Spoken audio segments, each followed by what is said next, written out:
Welcome everybody, I'm Alexander Linz, head of content of WatchAdvisor.com, reporting live from Baselworld 2019. And on the first day, it's the opening day for the press, not the official opening day, that will be tomorrow on Thursday. With me, René Weber from Vontobel Bank. He is chief analyst in the luxury sector business. Right. That's right? Yes. Yes, That's I did. Right. I got it right.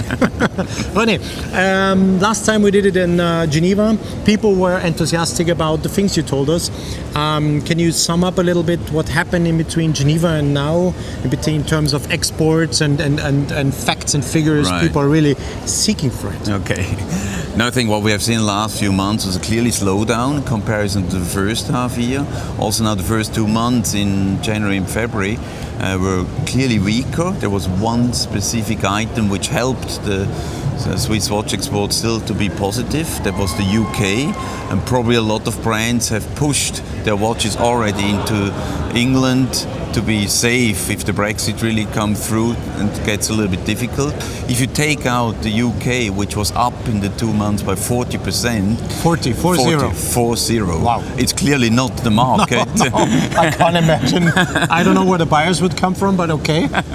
And I'm sure it's also not already at the retailer's place. No. Probably it's just at stocked for the brands. Just in case, yeah. And if you take out that 40%, then probably are just flat January and February, and I think that will continue for the coming months.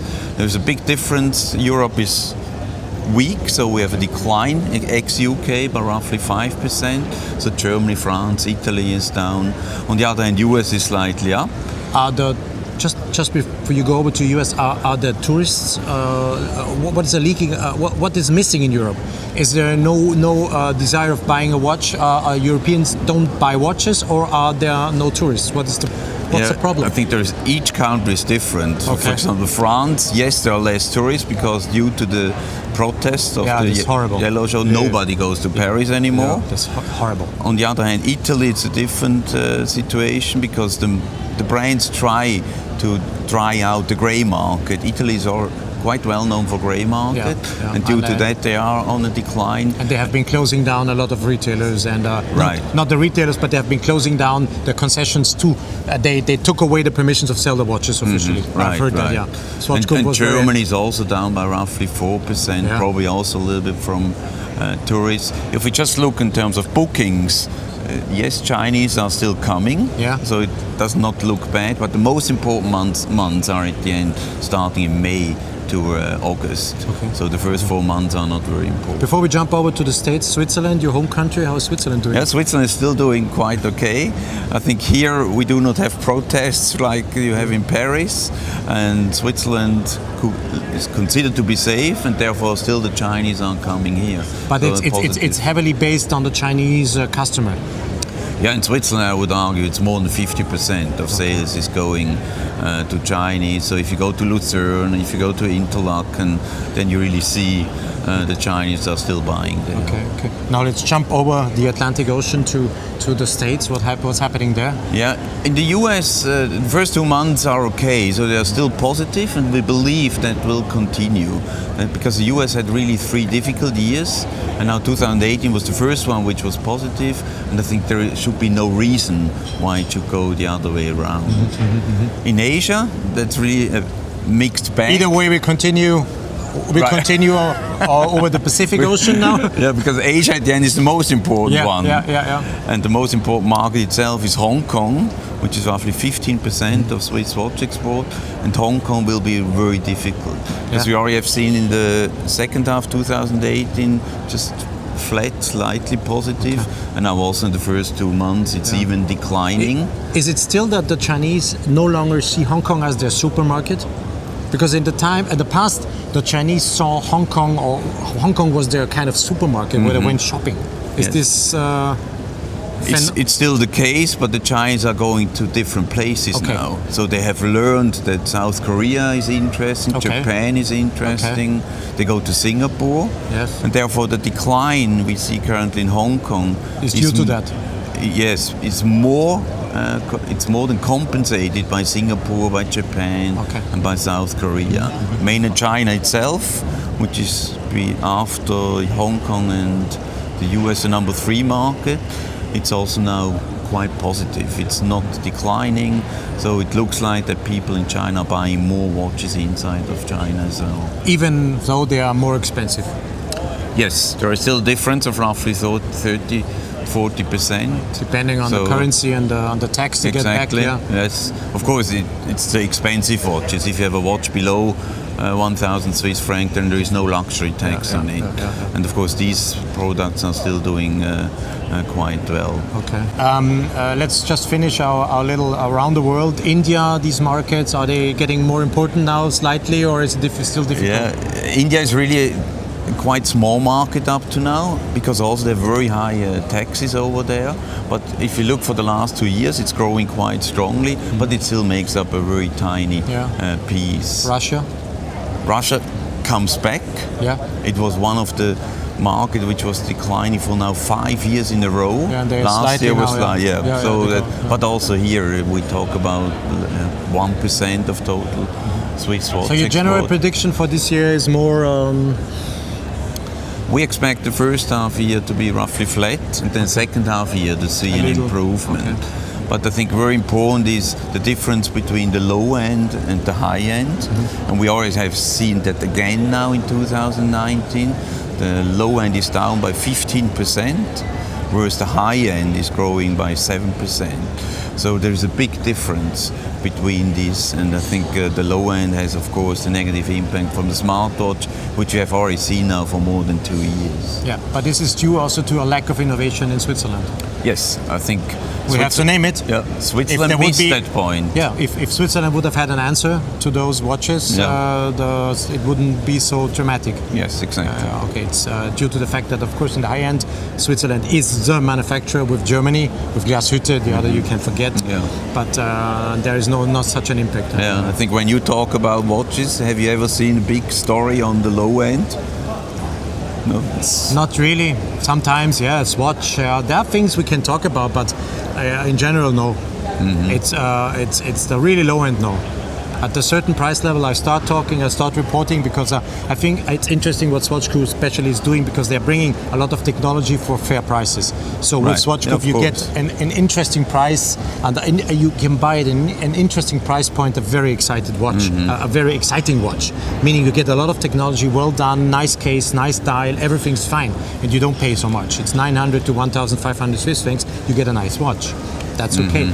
But at a certain point, there's a lack of stories, of course. It's clearly missing. If we talk about brands, can you name us? I think people are very curious. Can you name us some figures, facts about the brands, the big players? You have anything in mind? Yeah, I think we were always talking about 1 billion brands. Yeah, and now we have 7 of them. Okay, because Audemars Piguet moved up. In the 1 billion league? Yes, exactly. Okay. So who's there? Is Rolex there? Yeah. Rolex is top. Okay. I think they have done very well. 5 billions. More than 5 billion now. More than 5 billions, yeah. Then Omega is the number 2, which is probably 2.2 billion Swiss francs we're talking. Swiss franc, yes. Okay, yes. Yeah, okay. And then already number 3 is Cartier. Yeah. Then we approximately what would you estimate? 1.5. Longines is similar. Yeah, but Cartier only watches. Only watches. Okay. If we include jewelry, yes, much bigger. Yeah, okay, jewelry is much more important than watches. Okay. Then we have Longines. 1.1, 1.2.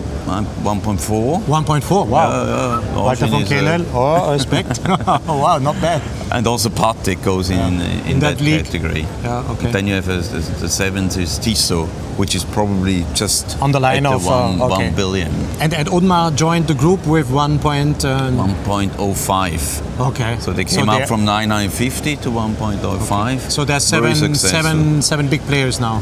With, you can argue there are 7 1 billion brands. It's always a mark which is important. Yeah. And what you hear from other brands, are there any brands especially performing good or very bad or bad? Slowing down, whatever you want to name it. For me, one of the most interesting brands we have seen in the last few years, which is a new brand, it's Richard Mille. Yeah. Richard Mille is now probably in the top 20. Yeah. If you look back 5 years ago, they were nowhere. Yeah. and they have seen every year very strong growth, clearly double digit, and that continues in all the years we had. They're sold out everywhere. Yes. So if you go to boutiques, you get there and there's no watches. Did you see the Bonbon collection from SI? Yeah, very sweet. But only Richard can do those watches. He has the authority to do such watches. Yeah, of course. Any disappointing? What you would say? Oh, this is really come out. How can they do? Anything really disappointing you? And of course, what we see currently are the brands which are more on, we call it upper end. So Raymond Weil probably has some issues. Maurice Lacroix has issues. Maurice Lacroix could be. They have improved, I think, but they are in that category where it's quite difficult. I imagine. But the really the high end we talked about, all of them are doing very well. Great. So, short summary: no growth until mid of the year, then slightly growth for the exports. Second half, yes. And 7 big players now in the 1 billion range. Right. Anything else? No, I think that's the most important point. Of course, what you always can see in terms of profitability. I think we have seen the lowest point now when you look to Richemont and Swatch Group. Both of them were quite low, have never been so low, and now at least 2018 saw a little bit of an improvement. They go back, yeah. And hopefully that should continue now in the years ahead. So, the big king of profitability is Hermès. In everything, that's the king. If you look at the figures, there's no one else performing better than Hermès. They just produced today their EBIT numbers, 35% margin, whereas Swatch Group is at 12%. And Richemont? They are at 20%, close to 20%. Imagine, 35% EBIT. That's incredible. But Cartier and Van Cleef & Arpels are close to that level as well. Yeah, okay. But that's still the jewelry. Yes, exactly.